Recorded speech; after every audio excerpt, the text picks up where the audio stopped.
Hey all, this is Palak Naran studying MBBS and welcome to my YouTube channel.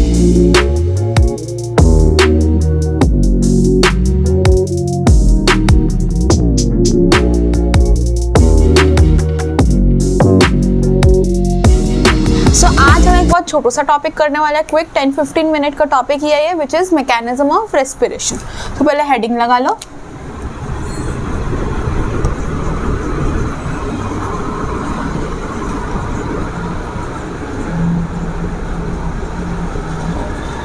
इससे पहले मैं ये topic को स्टार्ट करूं, मैं आपको दो बातें बता देना चाहती हूँ। सबसे पहले लिख लो, the moving of air in and out of the lungs carried out by creating pressure difference or pressure gradient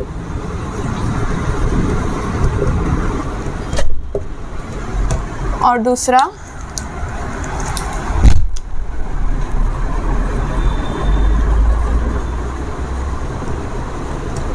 pressure gradient is the pressure difference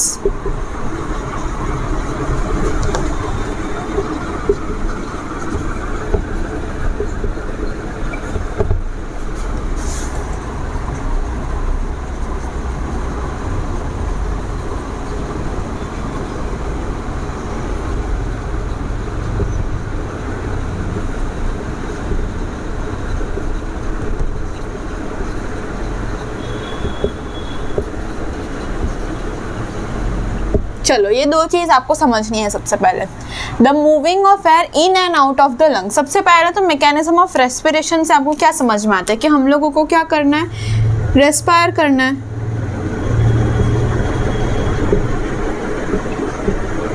और रेस्पायर करने के लिए क्या होगा, हमें सांस अंदर लेनी पड़ेगी, यानी कि इनहेलेशन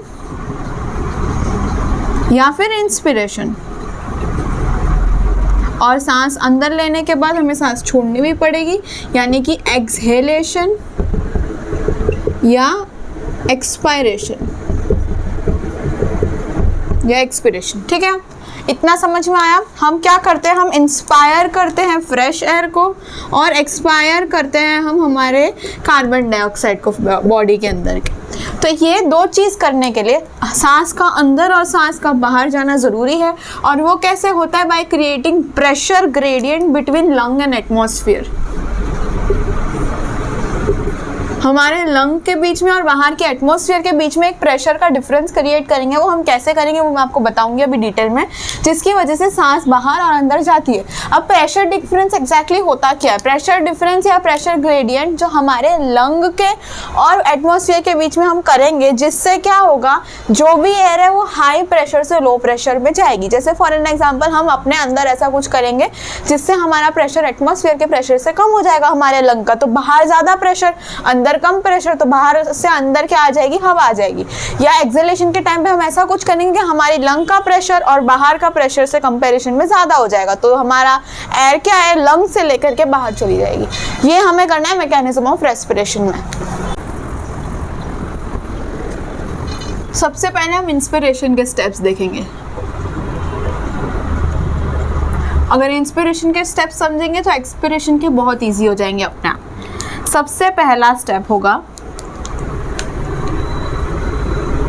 कॉन्ट्रैक्शन, या एक काम करो, रुक जाओ, पहले मैं समझा देती हूँ। देखो ये आपकी लंग्स है, ठीक है, ऐसा मान लो ये लंग्स है, ये दोनों लंग्स है। इसके नीचे क्या होता है, इसके नीचे डायफ्राम होता है। इसके आसपास क्या होती है, मैं ऑलरेडी पढ़ा चुकी हूँ, रिब्स होती है। तो लेटरली रिब्स हुई, आगे क्या होता है, स्टर्नम होता है, पीछे क्या होता है, वर्टेब्रल कॉलम होता है, ऊपर क्या होता है, क्लैविकल होता है। ये मैं पूरी रिलेशंस आपको लास्ट लेक्चर में पढ़ा चुकी हूँ। अभी हमें क्या करना है, हमें देखना है कि हम इसमें इंस्पिरेशन और एक्सपिरेशन कैसे करेंगे।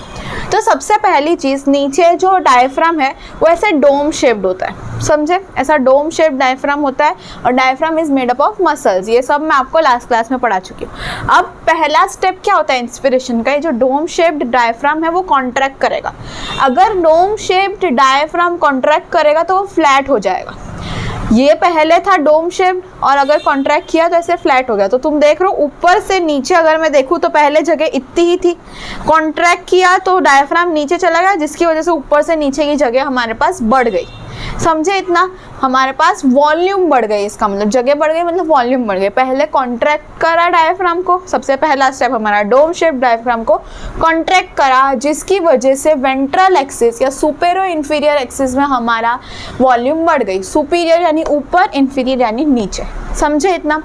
अब हमें दूसरा स्टेप करना है। दूसरा step is contraction of external intercostal muscles. External intercostal muscle क्या होते हैं? दो रिब्स के बीच में प्रेजेंट होते हैं। एक्सटर्नल यानी बाहर की साइड होते हैं, और दो रिब्स के बीच में यानी इंटरकोस्टल स्पेस होती है दो रिब्स के बीच में, तो इंटरकोस्टल स्पेस में होते हैं, इसको बोलते हैं इंटरकोस्टल मसल। तो एक्सटर्नल इंटरकोस्टल मसल दो रिब्स के बीच में इंटरकोस्टल स्पेस में बाहर की साइड में प्रेजेंट होते हैं। जब वो कॉन्ट्रैक्ट करेंगे ना तो हमारे जो रिब्स है वो अपवर्ड्स और आउटवर्ड्स आएंगे। मतलब ऐसा है, अपवर्ड्स और आउटवर्ड्स, ऊपर की तरफ और बाहर की तरफ जाएंगे। आप सांस लेने की कोशिश करो, लंबी सांस में आपको फील होगा कि अपवर्ड और आउटवर्ड जाते समय। तो ये रिब्स है, ये आउटवर्ड भी जाएंगे अपवर्ड भी जाएंगे। अगर ये रिब्स ऐसे आउटवर्ड और अपवर्ड गए तो आगे पीछे की एक्सिस में यानी एंटेरो पोस्टीरियर एक्सिस या डॉर्सो वेंट्रल एक्सिस में वॉल्यूम बढ़ेगी। मतलब यहाँ पे जगह बढ़ गई, पहले रिब्स ऐसे ही थे, फिर मैंने अगर एक्सटर्नल इंटरकोस्टल मसल को कॉन्ट्रैक्ट किया तो यहाँ पर ये आउटवर्ड और अपवर्ड गए हमारे रिब्स, और आउटवर्ड अपवर्ड जाने की वजह से यहाँ पे बीच में स्पेस बढ़ गई। तो ये स्पेस कैसे बढ़ी? आगे पीछे एक्सिस, यानी पीछे क्या होता है? डॉर्सल, आगे होता है वेंट्रल। तो डॉर्सो वेंट्रल एक्सिस में हमारी वॉल्यूम बढ़ गई। एक डोम शेप डायफ्राम को कॉन्ट्रैक्ट किया, इसलिए सुपेरियर इंफीरियर एक्सिस में बढ़ी, और हम लोग ने इसको रिब्स को एक्सटर्नल इंटरकोस्टल मसल को कॉन्ट्रैक्ट किया, तो इसलिए डॉर्सो वेंट्रल एक्सिस में हमारी वॉल्यूम बढ़ी। तो ऐसे भी वॉल्यूम बढ़ी, ऐसे भी वॉल्यूम बढ़ी, तो अल्टीमेटली वॉल्यूम बढ़ी। अब हम लोग केमिस्ट्री में भी पढ़ते हैं PV is equal to constant. अगर P बढ़ेगा तो वॉल्यूम कम होगी, वॉल्यूम बढ़ेगा तो P कम होगा, दोनों इनवर्स, वेरी गुड, दोनों इनवर्सली प्रोपोर्शनल है। तो यहाँ पे हमने क्या की? लंग्स में वॉल्यूम बढ़ा दी। अगर लंग्स में वॉल्यूम बढ़ी तो इसका मतलब लंग्स के अंदर का प्रेशर क्या हुआ? कम हो गया, और जो बाहर का एटमॉस्फेयर का प्रेशर था वो तो वैसा ही था। जो लंग्स की कंपैरिजन में अब क्या है? अब ज्यादा है, क्योंकि हमने यहाँ पे वॉल्यूम बढ़ा दी। तो अब एयर कहाँ से कहाँ आएगी? बाहर से अंदर। सिंपल। तो इंस्पिरेशन में दो मसल कॉन्ट्रैक्ट कर रहे हैं, एक डोम शेप डायफ्राम कॉन्ट्रैक्ट कर रहे हैं, एक एक्सटर्नल इंटरकोस्टल मसल कॉन्ट्रैक्ट कर रहे हैं। हर मसल की कॉन्ट्रैक्शन में ATP यूज होगा, तो इसीलिए इंस्पिरेशन इज एक्टिव और पैसिव। एक्टिव प्रोसेस, क्योंकि हमारा यहाँ पे ATP यूज हो रहा है इसलिए एक्टिव। अब एक्सपिरेशन की बात करें तो जो इंस्पिरेशन में था उसका एग्जैक्टली अपोजिट होगा एक्सपिरेशन में। डोम शेप डायफ्राम था जो फ्लैट हुआ था इंस्पिरेशन में, तो एक्सपिरेशन में एग्जैक्टली अपोजिट करेंगे। फ्लैट डायफ्राम को हम वापस डोम शेप कर देंगे। कैसे? By relaxation of diaphragm muscles.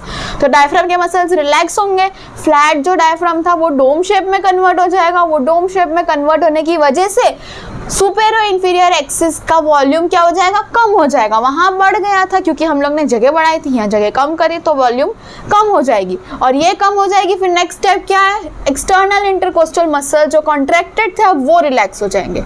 तो वो रिलैक्स हो जाएंगे तो जो अपवर्ड और आउटवर्ड मूवमेंट में गए थे हमारे रिब्स वो वापस अब नीचे आ जाएंगे।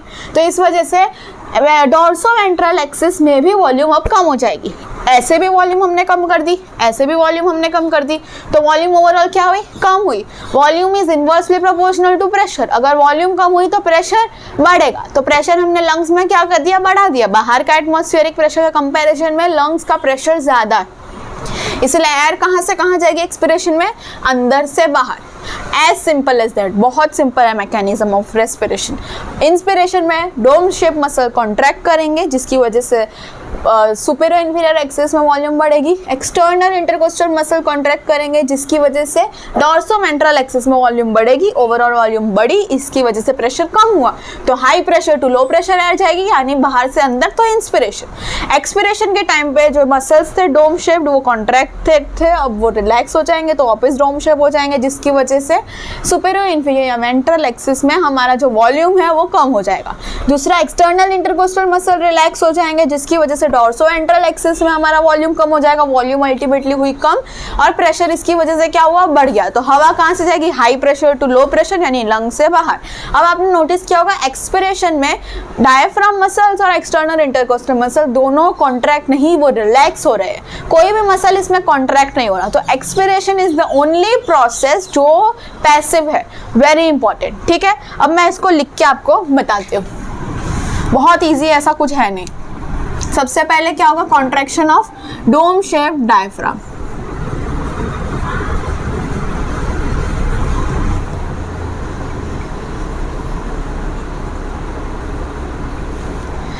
डायफ्राम कॉन्ट्रैक्ट होने की वजह से वो क्या होगा, डोम शेप से क्या हो जाएगा, फ्लैट।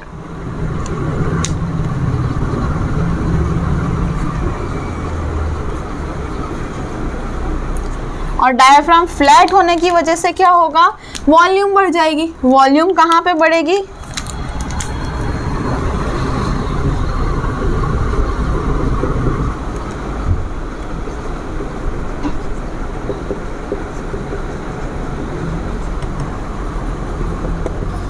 वॉल्यूम बढ़ गई हमारी इन सुपीरियर इंफीरियर एक्सिस। उसके बाद दूसरा स्टेप हमारे पास क्या है, पहला तो हमने डायफ्राम कॉन्ट्रैक्ट करा लिया, दूसरा हम क्या कराएंगे, एक्सटर्नल इंटरकोस्टल मसल को कॉन्ट्रैक्ट कराएंगे। रिमेंबर ये एक्सटर्नल है, क्योंकि आगे जाके हम इंटरनल भी पढ़ेंगे।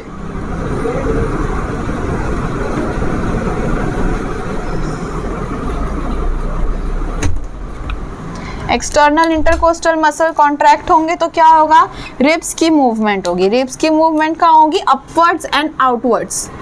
रिब्स विल मूव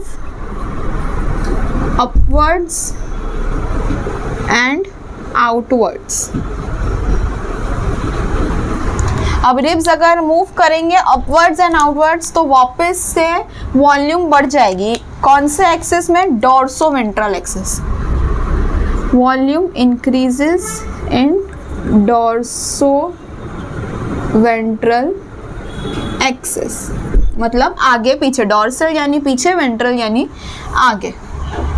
और अब अल्टीमेटली क्या हुआ, दोनों की दोनों तरीके से हमारी वॉल्यूम बढ़ी। और वॉल्यूम बढ़ी इसका मतलब क्या हुआ, वॉल्यूम इंक्रीज, इसका मतलब प्रेशर विल डिक्रीज।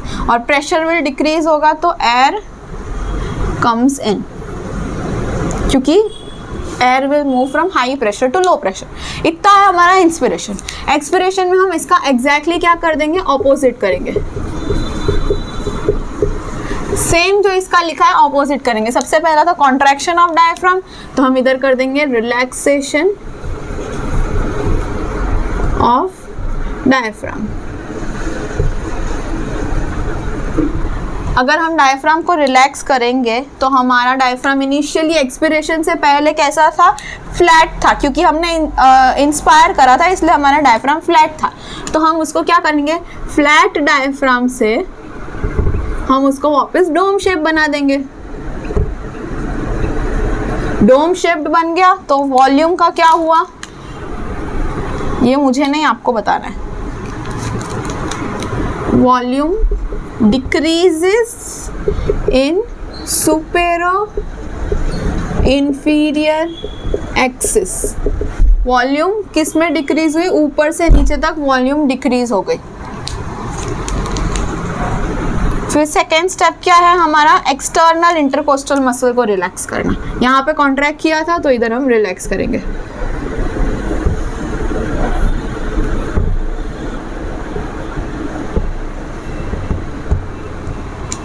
इसकी वजह से रिब्स ऊपर थे वो अब नीचे आ जाएंगे। Ribs comes back to downward position. और रिब्स नीचे आ गई, इसकी वजह से वॉल्यूम का क्या होगा, volume will decrease in dorsoventral axis.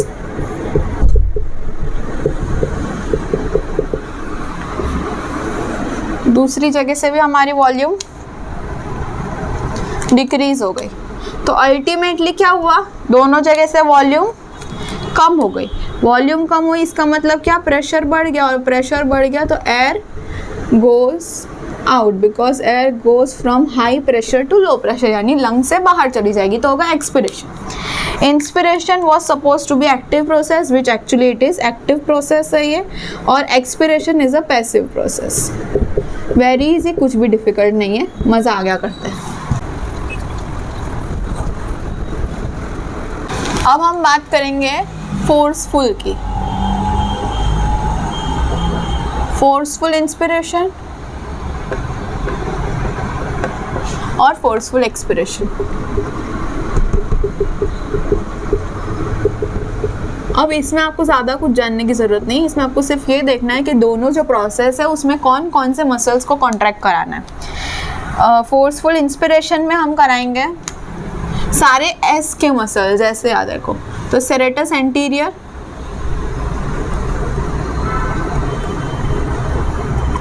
Scalene muscle और स्टर्नोक्लीडोमास्टाइड।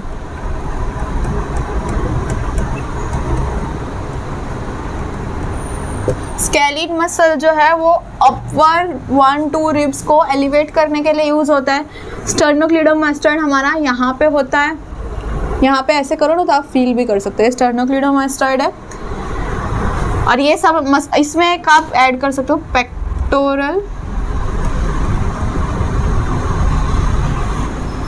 पेक्टोरिस माइनर कर सकते हो, ठीक है। फोर्सफुल एक्सपिरेशन में हम क्या करेंगे, दो ही है। हम लोग ने नॉर्मल इंस्पिरेशन में एक्सटर्नल इंटरकोस्टल मसल को कॉन्ट्रैक्ट कराया था, फोर्सफुल और एक्सपिरेशन में हमने उसको कुछ कॉन्ट्रैक्ट नहीं कराया था। तो अब एक्सपिरेशन को भी इंटरकोस्टल मसल को कॉन्ट्रैक्ट कराना पड़ेगा, तो हम क्या करेंगे, इंटरनल इंटरकोस्टल मसल को कॉन्ट्रैक्ट कराएंगे। और दूसरा एब्डोमिनल मसल।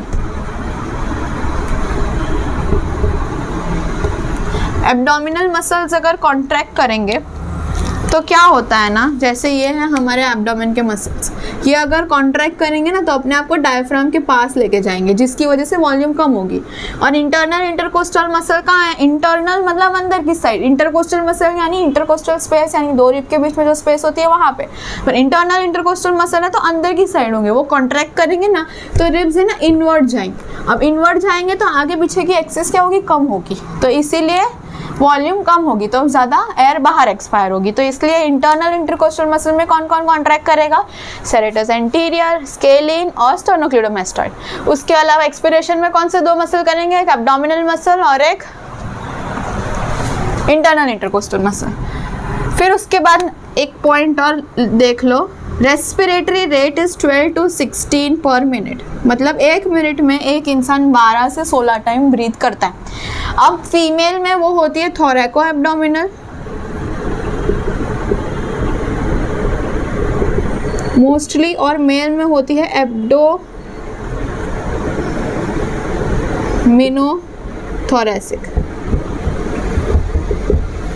मतलब जो फीमेल में जो आप ब्रीदिंग करते हुए देखोगे तो उन लोगों की ज़्यादा प्रोमिनेंट थोरैक्स रीजन में दिखती है, जबकि मेल में एब्डोमेन ज़्यादा प्रोमिनेंट होती है। इसलिए फीमेल में थोरैको एब्डोमिनल बोलते हैं और मेल में एब्डोमिनोथोरैसिक बोलते हैं। ये फीमेल, ये मेल। इसके अलावा एक और पॉइंट, स्पायरोमेट्री। स्पायरोमेट्री क्या होता है,